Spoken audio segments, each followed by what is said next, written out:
For the first time in 20 years, a World of Outlaws feature is green at Plymouth Dirt Track. Kyle Larson leads into turn one, but here comes Rico Abreu sliding up in front of him. Abreu closes the door at the midpoint of the back straightaway. Rico Abreu, your leader. Battle for second. Kofoid to the inside of Larson. Can't make the move there. Buddy Kofoid leads the opening. Pardon me. Red flag conditions on the speedway car. Upside down in turn number 4. The 1S of Logan Schuhart upside down in turn 4. There is drama with the pole sitter Kyle Larson's car leaking fuel over in turn number 3. Slow pace set by Kyle Larson and Rico Abreu. They now accelerate to the stripe in turn 4. Rico Abreu to the top, grabs the early lead. Larson couldn't slide him there. Buddy Kofoid around the outside of Tyler Courtney for third. Larson to the inside in 3 and 4, looking for the top spot, but Rico Abreu is your race leader. Caution on the speedway, car slowing. Damage to the left rear corner on the number 9 of Chase Randall. We come back to the green flag. Top 3 all run the high side in 1 and 2. Fourth place Tyler Courtney tried the inside lane. Now Kyle Larson down low in 3 and 4 as first and third run the top.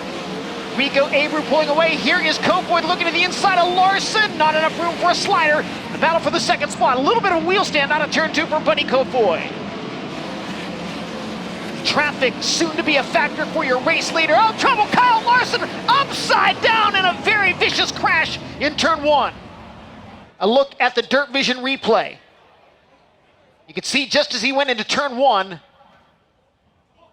I don't know. I think the right rear axle or something broke, so just kind of launched me and along for the ride. So bummer. You know, I felt really good. You know, pacing Rico there and just finally catching traffic and get racing there, but wasn't gonna happen. So glad I'm okay.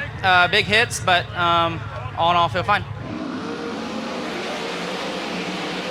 Brad Sweet challenging Tyler Courtney for third on the top side of turns 1 and 2. Sweet with a run down the back straightaway. He'll take the third spot and now look to the inside of Buddy Kofoid for second. Pulls even but can't make the pass.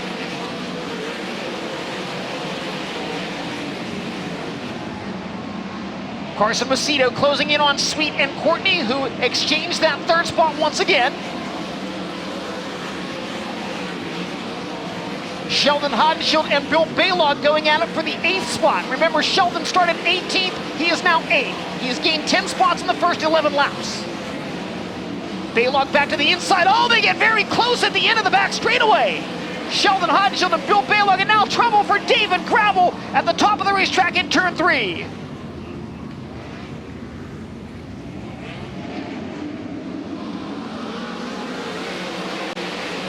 Buddy Kofoid to the inside in turn 1, slide job. Kofoid leads momentarily. Abreu crosses back underneath him as they get very close at the end of the back straightaway. Tyler Courtney now to the inside of Kofoid looking for second. Can't quite make it happen there. Kofoid again runs low in 1 and 2. Can't make the slider work there and may lose the second spot to the 7BC. They'll go wheel to wheel into turn 3. Courtney good on the bottom of the racetrack. Brad Sweet challenged by the 41 of Carson Macedo. Macedo moves by to take the 4th spot. 3 laps remaining. Rico Abreu has led from the drop of the green flag. Buddy Kofoid getting closer. Kofoid's gonna have a run on him down the backstretch into turn 3. A battle for the lead. Side by side out of turn 4. They get together. Contact there as they cross the line. Abreu still maintains the top spot. Back straightaway and into 3 and 4 for the final time. Rico Abreu, flag to flag at Plymouth Dirt Track. Buddy Kofoid second, third to Tyler Courtney, Carson Macedo fourth, and Brad Sweet fifth. Hats off to this team, the track prep crew. They did an amazing job tonight. Just so fortunate to be racing in Wisconsin. The best fans in the country here.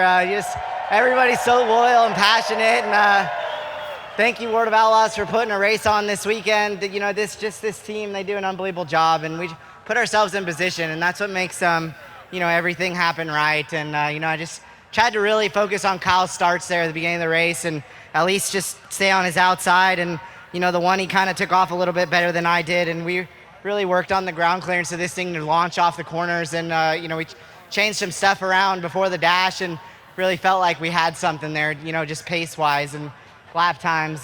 Traffic was a little bit unique tonight. We didn't really have to battle too hard with how the cautions played out, and we, just to dissect the race with the 83, I could keep hearing somebody, and I kept getting really down and out into one and then getting tight and pushing, and I had to really back my corner up and grow my right rear tire before I got into the corner, and then it would fix it. And when we caught traffic, just these cars with the wings on them, they just create so much turbulence, and it could make the cars really loose and uncomfortable to drive, and that's what makes it so competitive right now.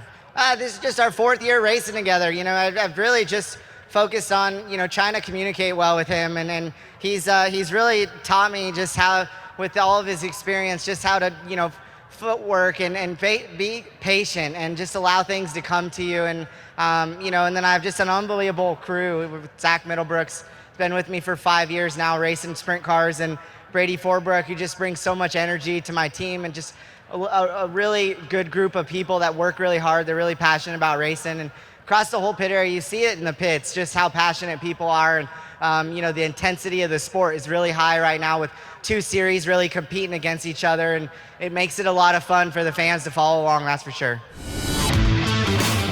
For live coverage of every World of Outlaws event and for extended on-demand race content, visit dirtvision.com.